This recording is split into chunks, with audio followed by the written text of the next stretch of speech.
What is going on, guys? Welcome back to the channel. Today we have a very interesting video, guys. I had some major issues, and as you can see, I literally paid nothing. If we read that top line right there, customer states that gas pump stops prematurely when trying to fill.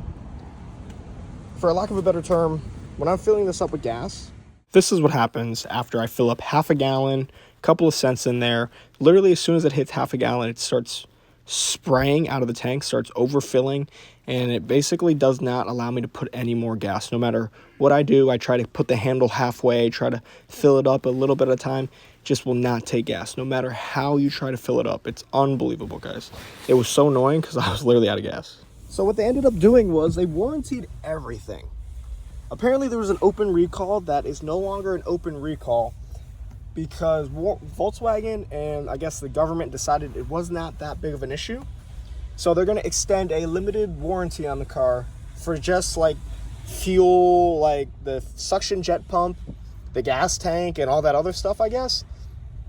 Anyways, they did that for like 10 years, 150,000 miles. It was really hard to find online. But what they ended up doing is they removed the gas tank. So this is the in-pump, low-pressure fuel pump, in-tank, low-pressure fuel pump. And this is the gas tank that it's in.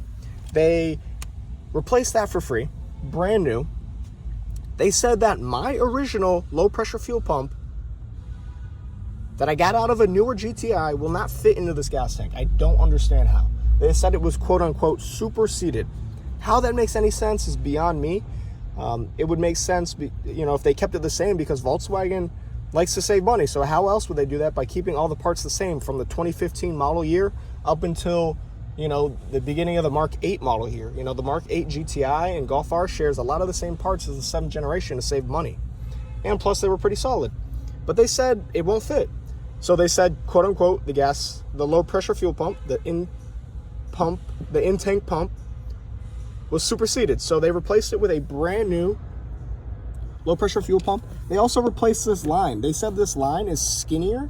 I really wish I can have my old one, but I can't. But I'm gonna try to compare the video. They said this line was thinner, like the diameter, internal diameter was smaller in the original line, and they replaced it. And if you guys did know, if you guys remember or recall one of the last videos, this right here, I actually ended up zip tying it and JB welding it to the tank just because I broke the clip. I needed to stay on. Anyways, they replaced that fuel line, but they said it was different. I don't get it. Like, where is this fuel line from, and where is this low pressure fuel pump from? I get it. They make revisions, but the revisions to where older parts don't fit is just beyond me. Here is my original low pressure fuel pump. This is not my one that I had in my car originally.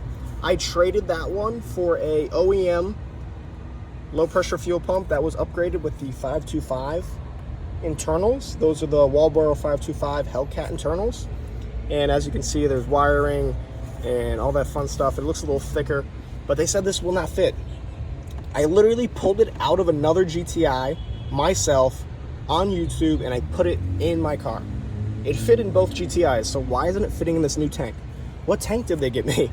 Or is the other theory is the tech didn't want to put it in because it wasn't, it wasn't stock, and they wanted to keep the warranty, legit.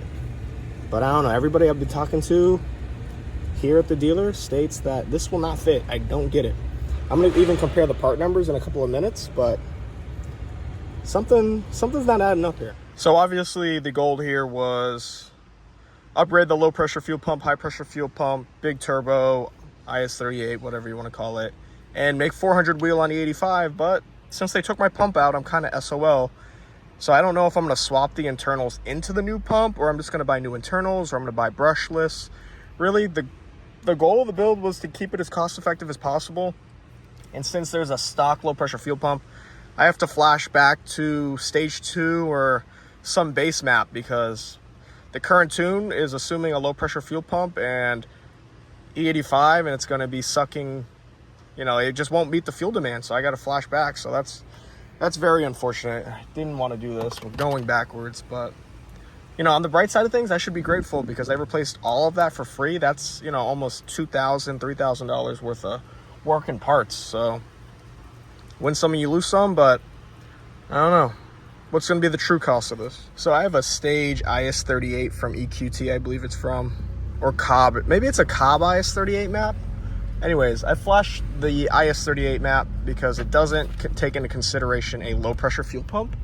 So it's going to assume stock low pressure fuel pump. So I'm going to run this instead of a stage 2 file, because stage 2 is going to assume that I'm just letting it rock, you know, for the most part, everything's stock, you know, stock turbo and everything. Well, apparently the only way to know if it actually doesn't fit is if I try it myself, because based upon my research, I have a 2018 plus gas pump, gas tank. This one is apparently for the 2015 to 2017, which doesn't make sense why they wouldn't fit. And then now I have some people saying this fuel pump that's in here is for the Mark 8 GTI. But how does a Mark 8 GTI pump fit in a Mark 7 GTI tank? So we're going to take it out. I marked it up, and I'm not going to break the clip this time. Let's get this pump out. All right, so I disconnected the fuel line and the electrical connector. Now let's get this new fuel pump out, this new low pressure fuel pump. I'm going to take this out, and I'm basically going to swap in my old one and see what's up, see why it won't fit. You got to be extremely careful when you're doing this because the tank and pump might be filled with gas. I am on E, but you know, there's still plenty of gas in there. Now we can compare. The new one is currently in the bowl below me that I'm holding in my left hand. That's the new one. And the other one is the old one. They look very similar. All right, guys, so the new pump, I just took it out, the one that they put in after the warranty work. As you can see, this is the wiring that was done. So this is the 525, the Walboro 525 HELLCAT low pressure fuel pump. We have the line that's underneath the pump plugged in, the fuel line float. The fuel float is already in the tank. Moment of truth, we're going to put this down. Make sure it's all freed up below. Make sure there's nothing blocking it. And we're going to hope and pray that this goes in. No issue. All right, now it's in. At an angle. All right, it is touching the bottom of the tank. But as you guys know, this is spring loaded. So I'm going to see if we can compress the spring. Spring is compressed, guys. This fucking fuel pump fucking fits. All right, guys, as you can clearly see, my used, because it's literally broken, OEM fuel pump out of a 2018 GTI that's been modified to have the Walboro 525 HELLCAT fuel pump is back in the car after the dealership stated, oh, the fuel line here is too thick to fit there, and oh, it actually doesn't secure. Clearly it's secured. I marked it. The mark is here. It's hard to see because the gas rubbed it off, but it's here. Lines right up with the marker right here, right there and there. I did bend the tab, so it is peeling a little bit of plastic, but it is secure. The O-ring even fit properly around it. I was able to reuse it. It did not stretch out. I'm going to leave this open for a couple of days just in case. You know, it doesn't seal. I can just get another O-ring and seal it again. But right now, we're looking good. Like, we look 110%. I have to flash to another map to accommodate for this pump. But hey, I'm glad that this is in and it's working. All the connectors snapped in. Everything's good. Everything looks solid, guys. So I'm going to leave all these part numbers and everything in the description, clarifying what parts went where, which fit with where. And moral of the story is everything fit, everything's good to go. I had to test it myself in order to confirm. But hey, if you guys found this video helpful and want more Volkswagen or GTI content, like, comment, and subscribe. Peace.